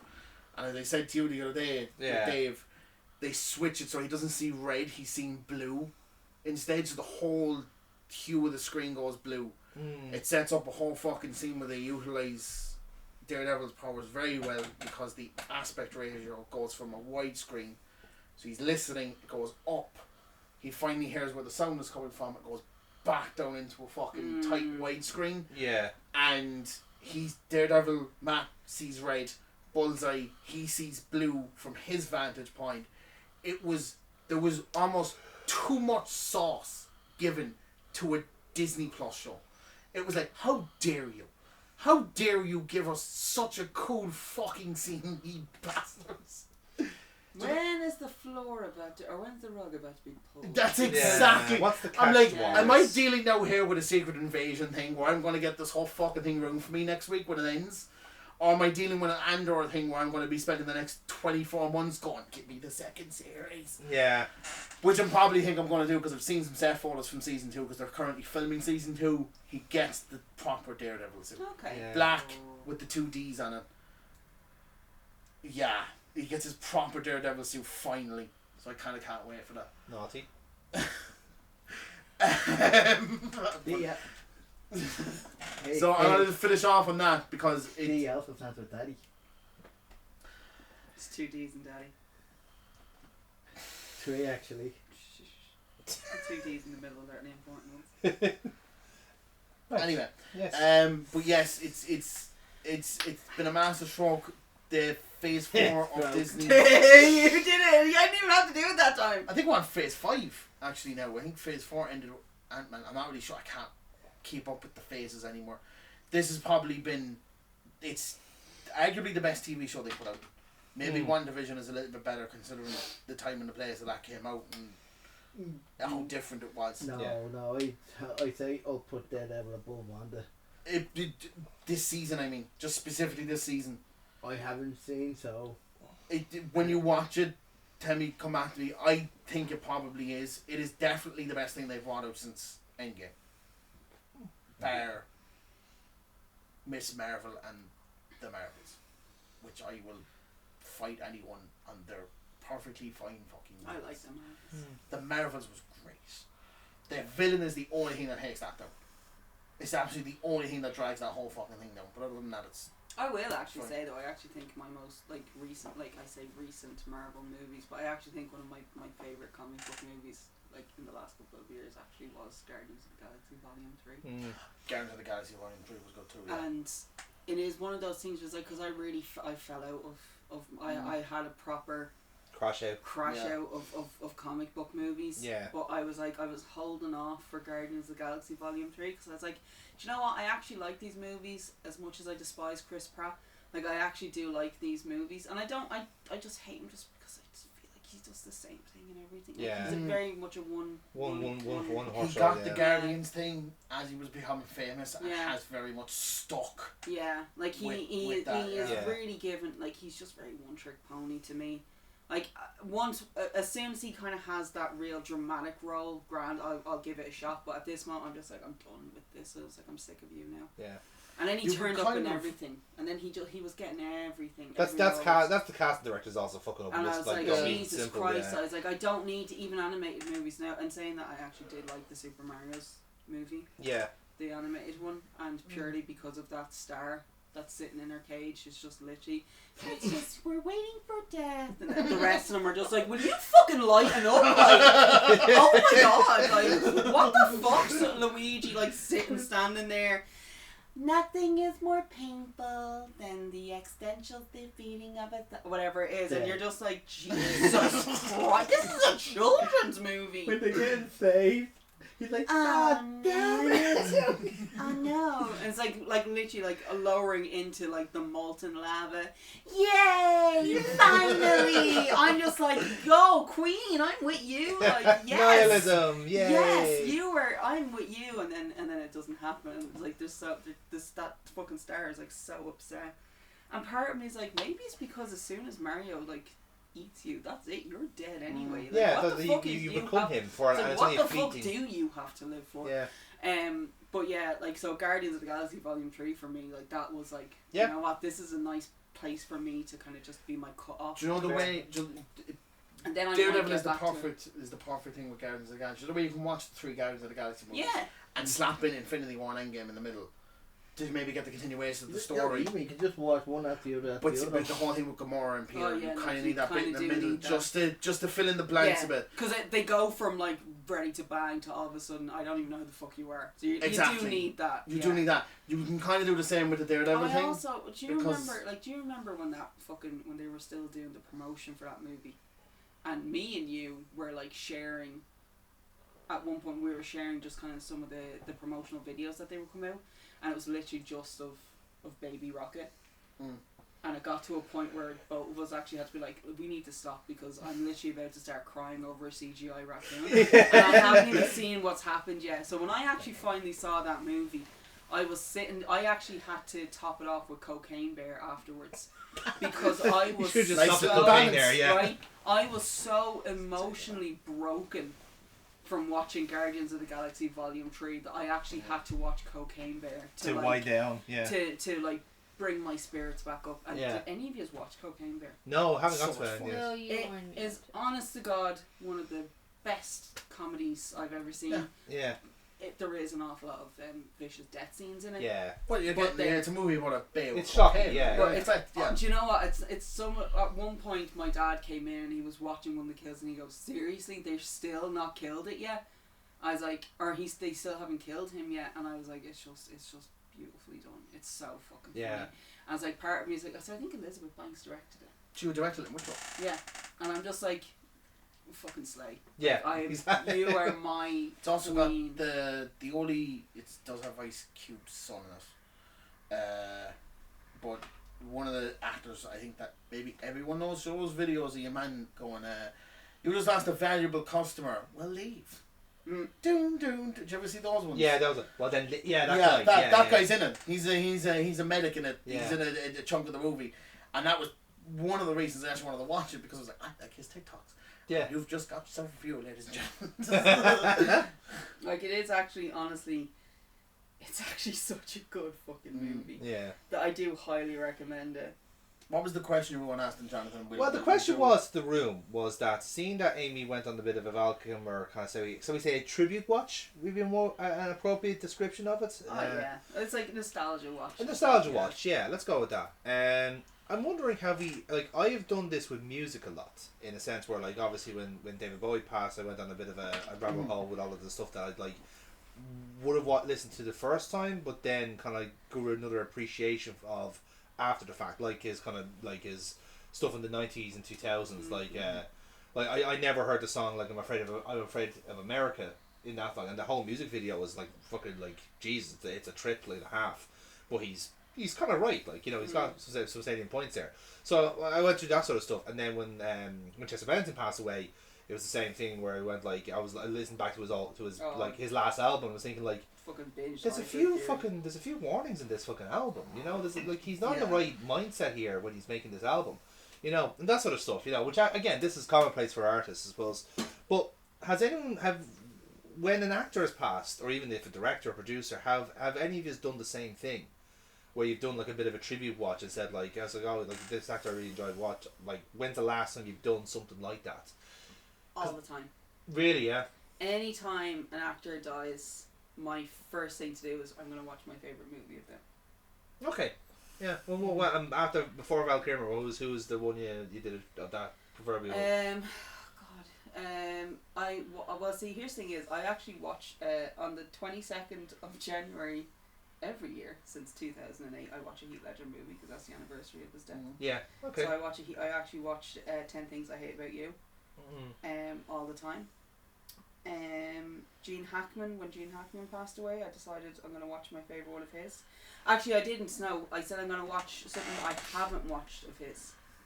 So I watched The French Connection for the first time. Excellent Exactly choice. what I was thinking. Right, so I actually watched The French Connection, Yes. because it also has Roy Scheider in it. Yeah. When Roy Scheider died, I watched Jaws. Yeah. So like, yeah, when an actor does pass away, I do find myself going, "Aw."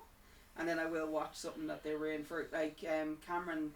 Kind of what's their name is now? The kid, he was in Descendants. Oh, he's only like 22 or something. He literally had a fit. He died in his sleep.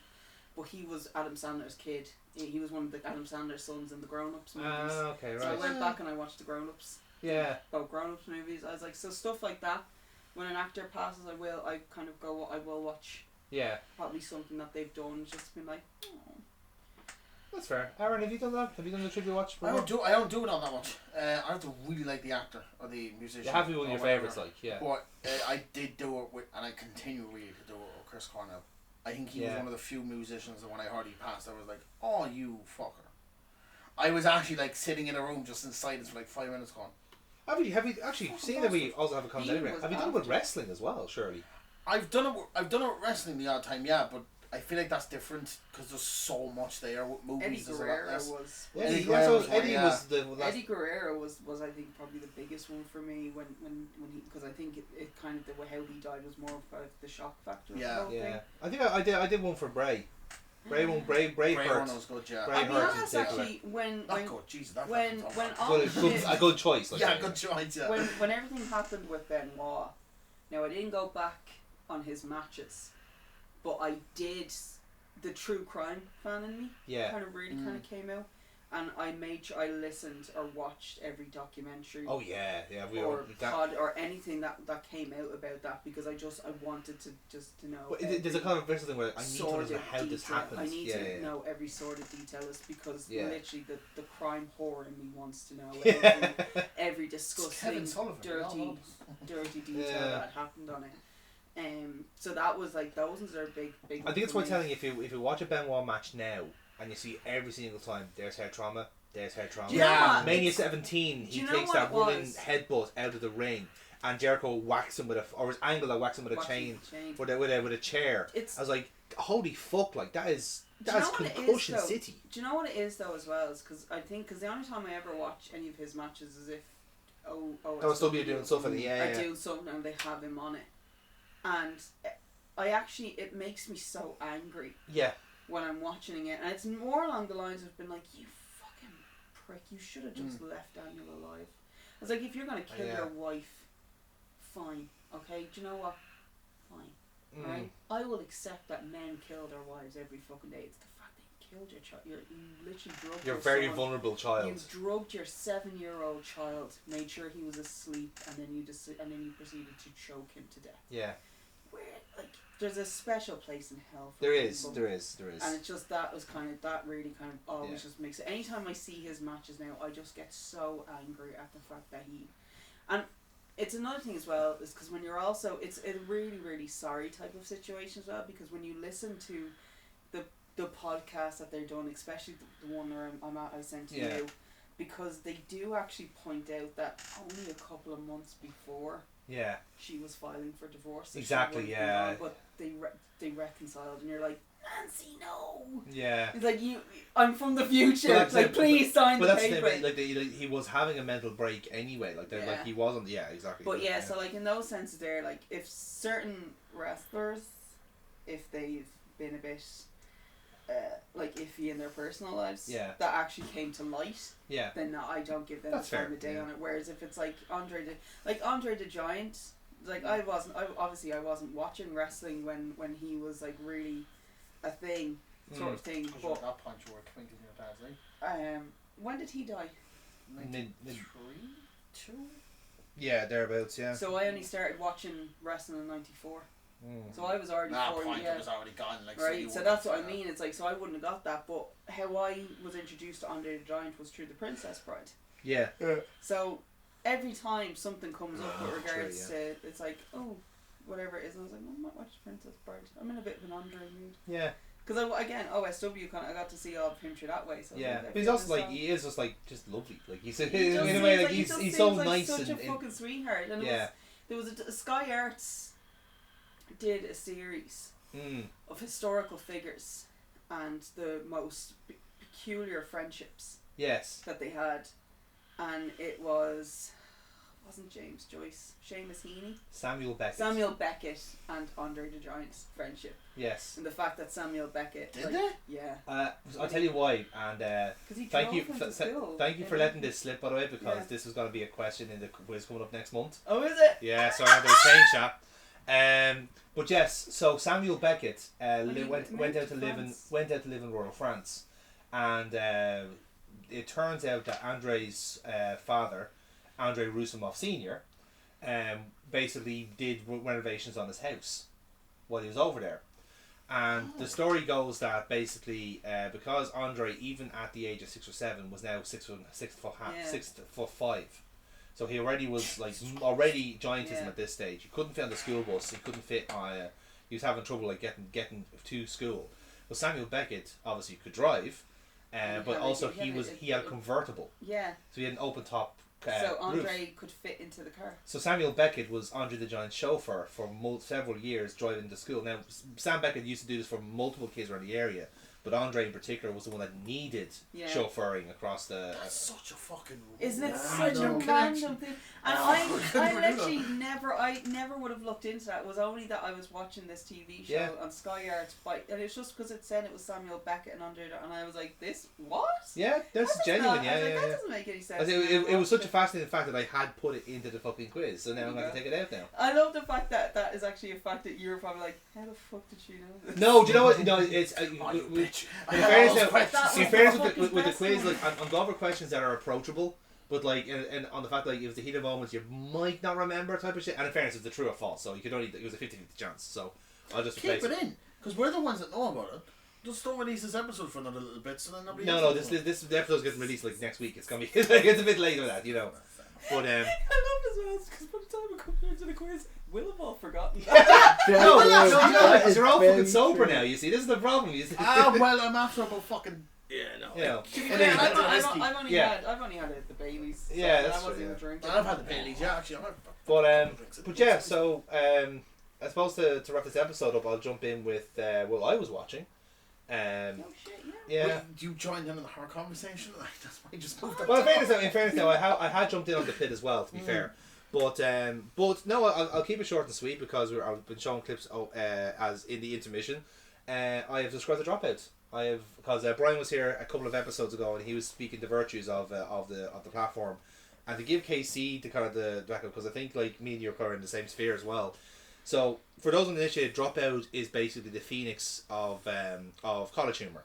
So CollegeHumour was obviously a kind of like a content site back in the fucking good old days. Before content was a thing. Before content was a thing. CollegeHumour was am I correct in saying that their first video was Pearl the Landlord? Yes, it was. Yes. The very first thing I just thought of there. Yeah. Pearl the Where's Landlord. my fucking money? Yeah. Pearl, you really gotta like calm down, okay? I really can't take the stress of this. Yeah. So they've always had. So they've always had. So those lads have always had a bit of a sphere in LA anyway, and this comes back to where they are now in a sense. So yeah, they've had a couple of yeah, they've always had a sketch or two. It's a very it felt like a very independent style of SNL to a certain degree. They're always sketches or skits or whatever else is, and they were kind of like there's a few of them kind of popped up around the area. Like if there was a troupe there. Like if it wasn't CollegeHumour, it was Smosh. Yeah. And if it was Smosh, it was the Try Guys. And if it was, I'm even thinking of my own. I still like Smosh. Yeah, but Smosh have become their own kind of like media moguls as well. Oh, yeah. You know what I mean? Like because they've matured, they've kind of gone a different path in terms of like, okay, these are actual grown-ups doing this, whereas the more man children kind of like stayed in their own sphere and it kind of got a bit weird. So for every Smosh, there's a Logan Paul. And for every, for maybe CollegeHumour, there's a fucking like Charlie Kirk, let's say. What you know? Do you remember there was? Oh god, what were the guys? There was like 4 lads that used to do it. And everything used to just be trick shots. Oh yes. What the fuck were they? Oh, I can't remember. Try Guys? Maybe. But it was the slow-mo guys as well that had the I don't know, access to the I think cool it might be. cameras. I think it might be the one. Could, yeah, it could have been the Try guys, yeah.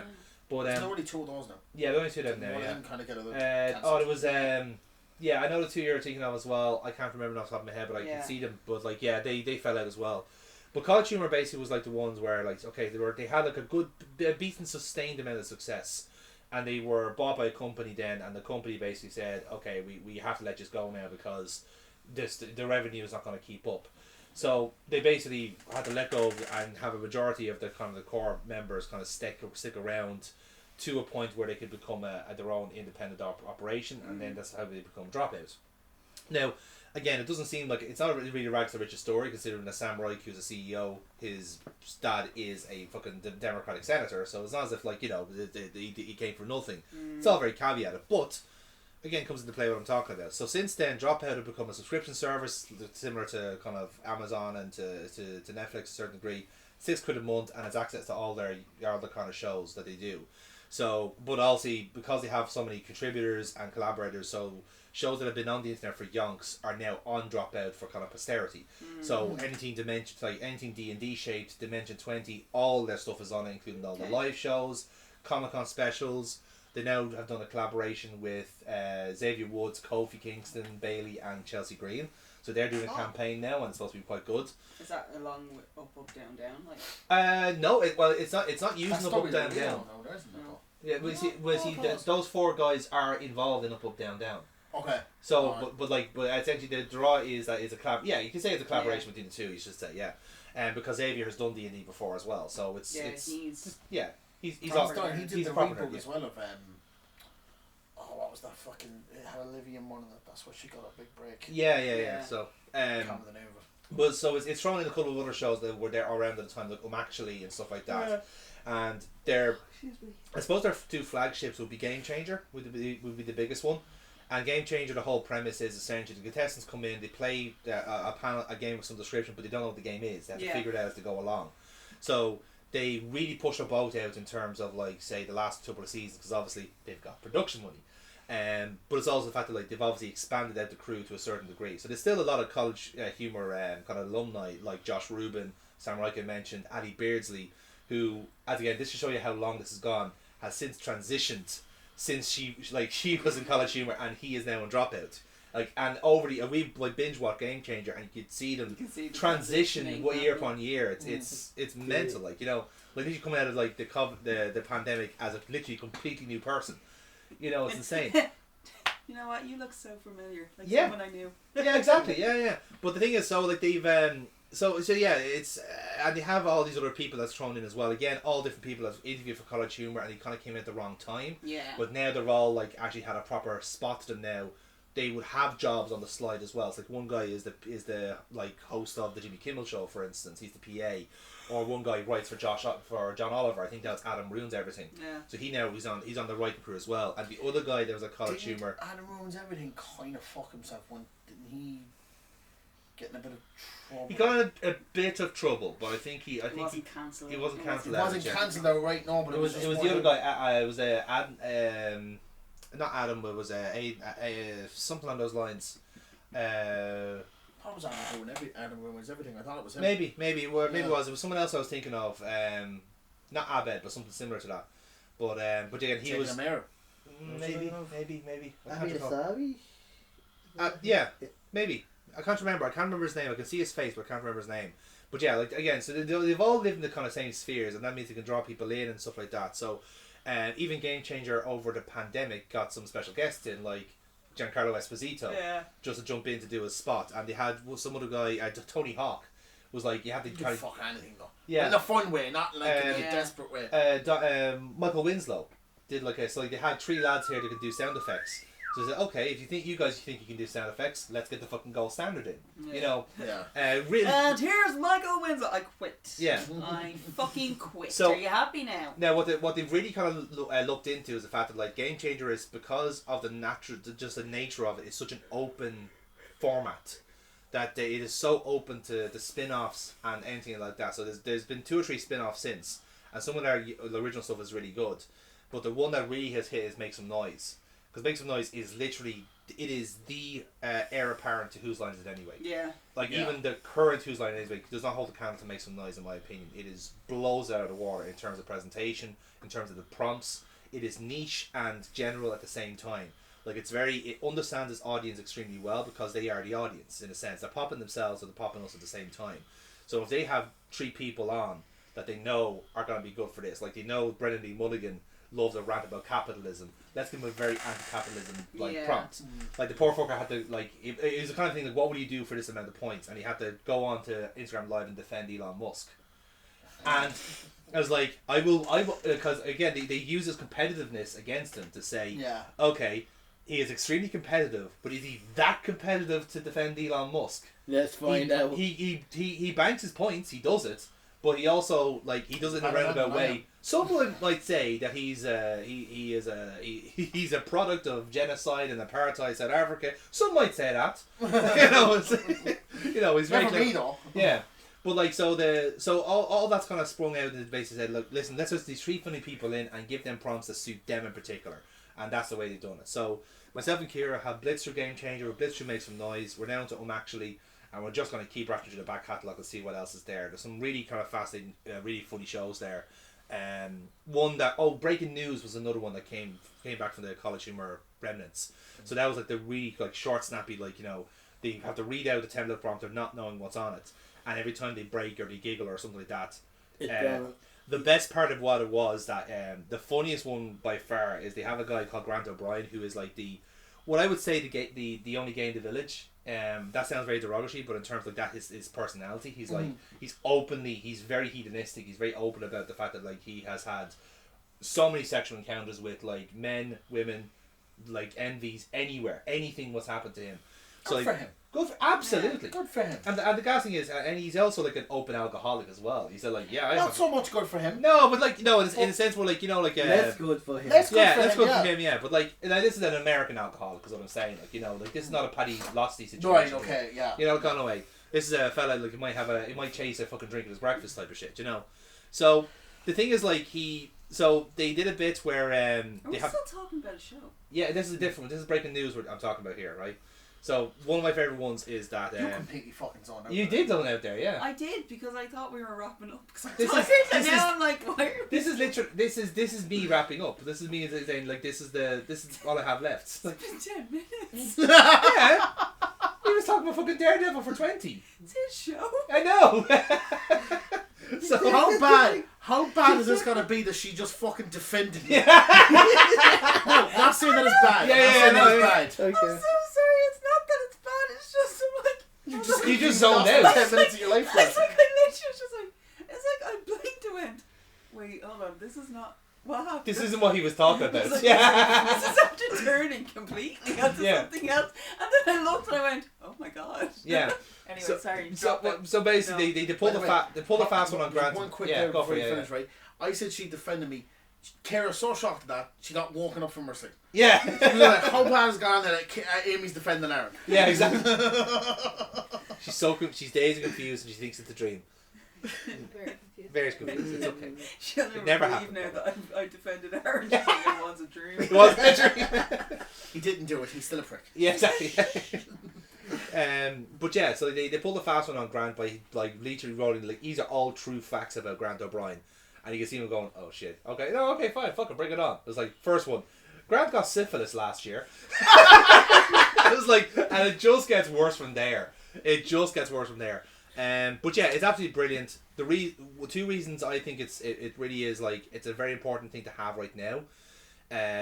Socially wise, because it's one of the few places that are just completely open with how they cast their people. They are absolutely fine. They are so pro LGBT. It's not even funny. They'll have someone who's trans. They have non-binary. They have anyone who identifies as anything on the show. They're not picky about race. They're not picky about gender. They are happy to do and make them some noise with 3 black comedians, no problem whatsoever. Same with 3 female comedians. There's just a raft of funny women on the show, and again, they're not making such a fuss about it. They just are doing it. And also, more crucially as well, they are one of the rare places I've seen rare production companies that are pro-Palestine in America.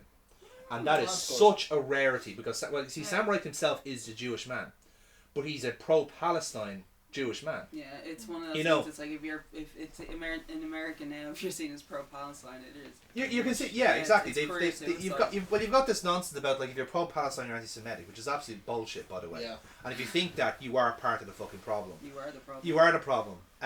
Like they got into shit basically because it turned out one of the guests they had on like an actually was a Zionist, and they had to come out and say, okay, I want to explain my position here and why he was all this sort of stuff.